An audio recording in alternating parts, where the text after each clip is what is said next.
Olá, seja muito bem-vindo a mais um vídeo do nosso canal.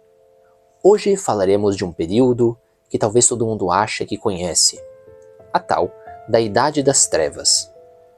Nós fechamos os olhos e talvez a imagem que vem na nossa mente é 1000 anos de escuridão, gente suja, todo mundo com medo de cair da borda da terra, uma fase meio depressiva da história.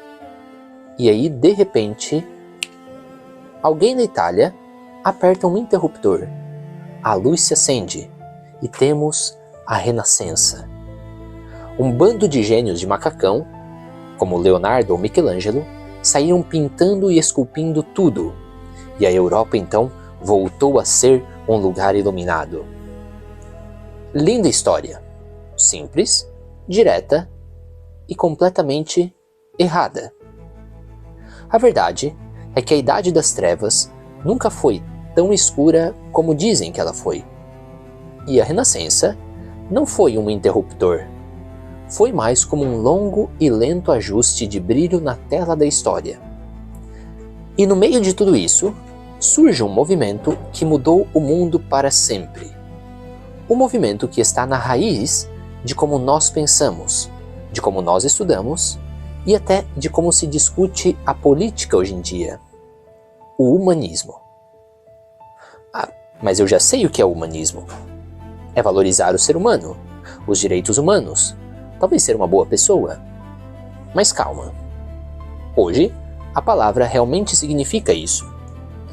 Mas se nós voltarmos no tempo, lá para o século XV, e chamássemos um cara de humanista, esperando um abraço e um discurso sobre a paz mundial, ele provavelmente olharia por você com uma cara de: ok, mas você vai querer um discurso em latim clássico ou em latim vernáculo?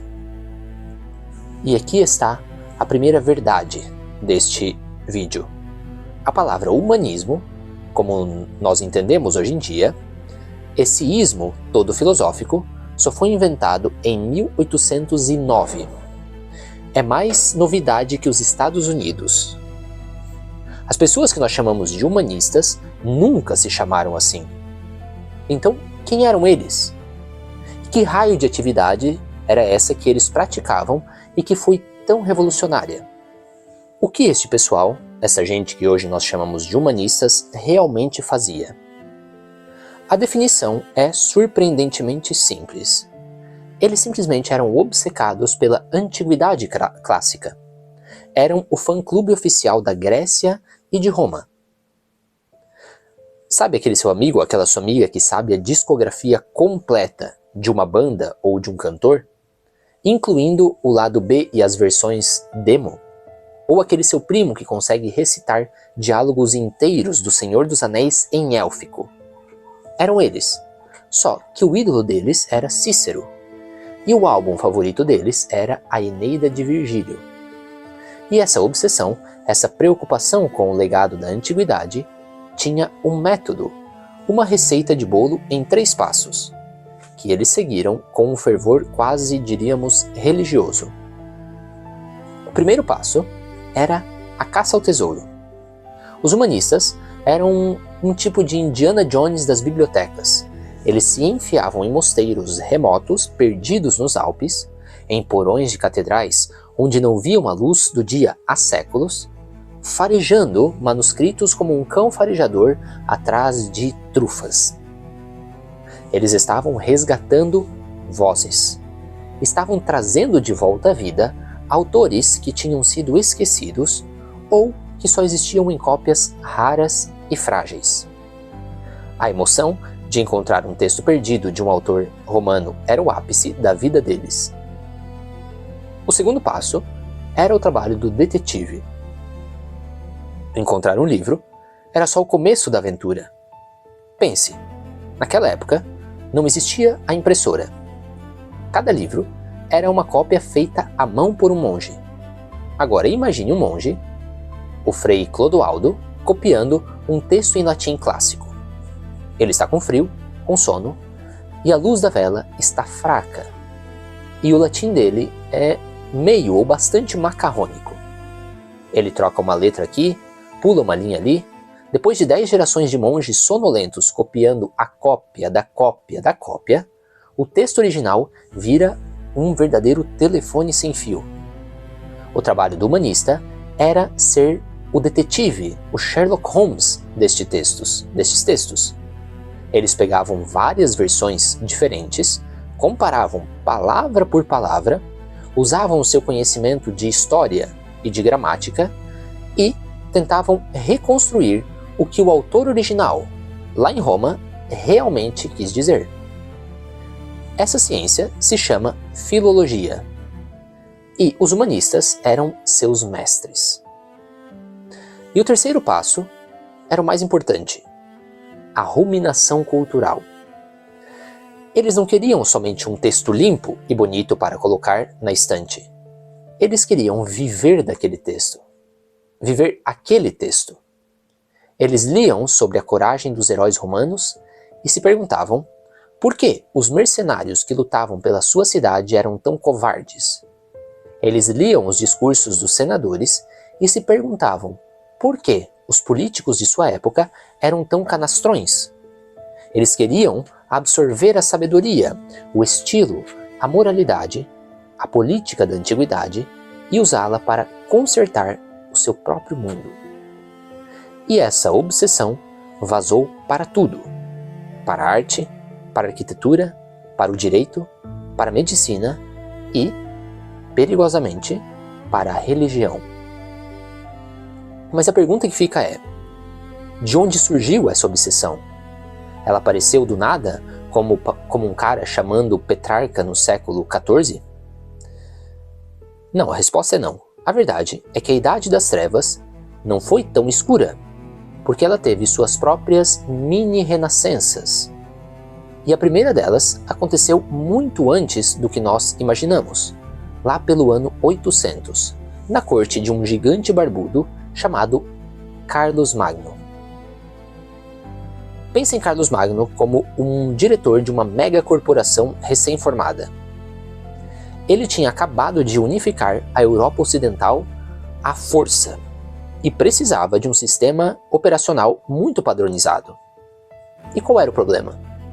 Cada região do seu vasto império falava um latinês diferente. Uma ordem escrita na Alemanha chegava na Itália parecendo um trava-línguas. Eles precisavam de um reboot cultural. Então, ele contratou os melhores programadores da época, que eram os monges. E um consultor internacional de peso, um inglês chamado Alcuino de York, junto com ele, eles iniciaram um projeto massivo de reforma educacional e de cópias de livros. Eles criaram escolas, padronizaram a caligrafia, aquela letra bonita e redondinha que você consegue ler. Bom, agradeça a eles. E no processo, criaram bibliotecas fantásticas. Foi nessa época, a chamada Renascença Carolíngia, que surgiu o primeiro verdadeiro filólogo da Idade Média. Um homem com o nome incrível de Lupus de Ferrières. Este Lupus, no século IX, já fazia o que Petrarca faria no século XIV. Ele caçava manuscritos, comparava diferentes versões do mesmo livro para corrigir erros e reclamava em cartas para seus amigos sobre como era difícil encontrar uma cópia decente de Cícero. Ele era um humanista 500 anos antes do humanismo virar uma moda. Mas o império de Carlos Magno ruiu, e com ele, grande parte deste brilho cultural também se apagou. Mas a semente estava plantada. As escolas que Alcuino ajudou a criar nas cidades, junto com as catedrais, sobreviveram. O conhecimento começou a se mover do campo para a cidade. E isso nos leva à segunda mini-renascença, que foi no século XII. Essa foi diferente. Foi uma renascença pragmática. A Europa estava já mais complexa. As cidades italianas, como Veneza e Gênova, estavam se tornando potências comerciais. E para gerenciar essa nova complexidade, eles precisavam de especialistas. Precisavam de advogados que entendessem de contratos e de médicos que soubessem mais do que apenas ficar rezando. E onde encontraram o conhecimento para isso? Nos livros antigos.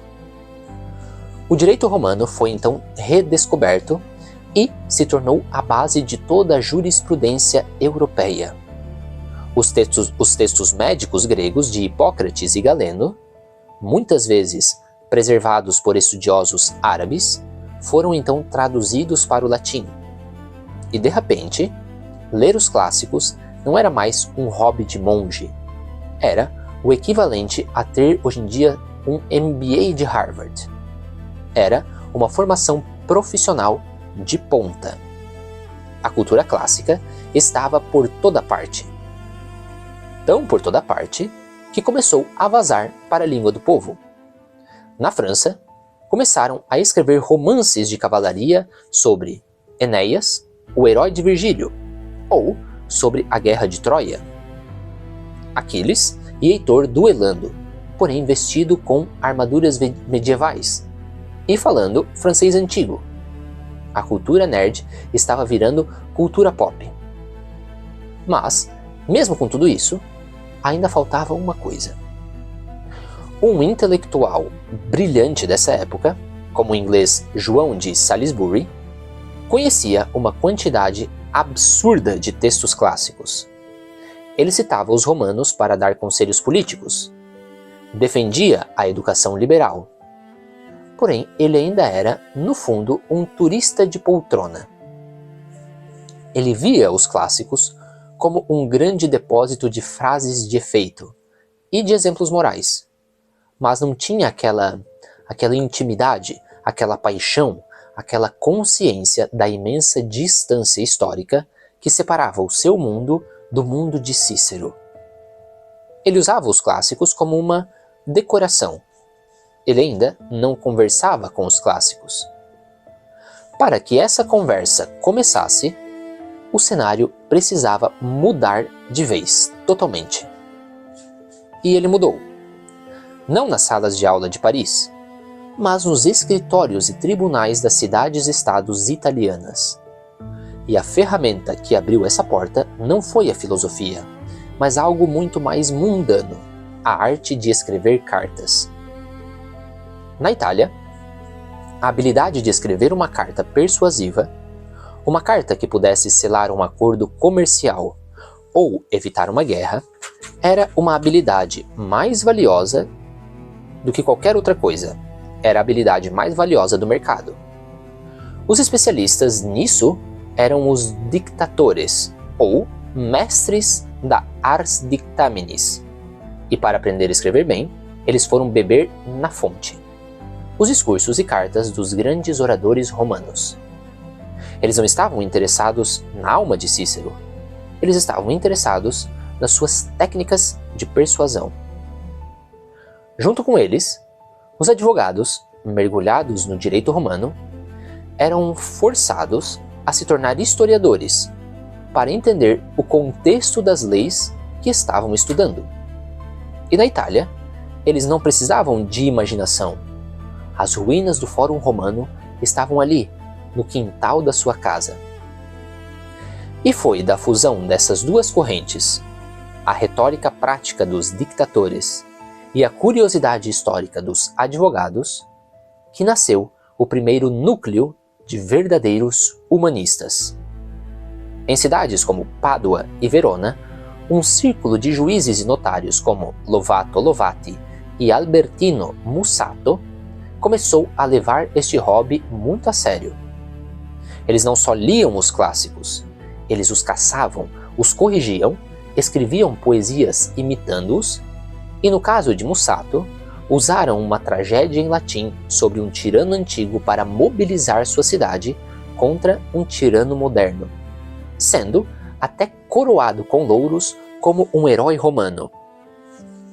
Eles tinham então a receita completa: o apetite por textos, a preocupação filológica e o desejo de imitação. O palco estava montado. O terreno estava preparado. Faltava apenas a chegada daquele gênio, que pegaria todos esses ingredientes e criaria o banquete que alimentaria a cultura europeia pelos próximos 300 anos. Um homem nascido no exílio, destinado a ser advogado, mas que se apaixonou perdidamente por fantasmas romanos. E seu nome era Francesco Petrarca. E a história dele é a história de como um homem, conversando com os mortos, ensinou a Europa a viver novamente. Mas essa história fica para o nosso próximo vídeo. Se você gostou desta viagem no tempo, não se esqueça de curtir, se inscrever no canal e ativar o sininho. E me conte aqui nos comentários, qual personagem histórico você gostaria de trazer de volta para uma conversa? Deixe sua resposta aqui embaixo e até a próxima.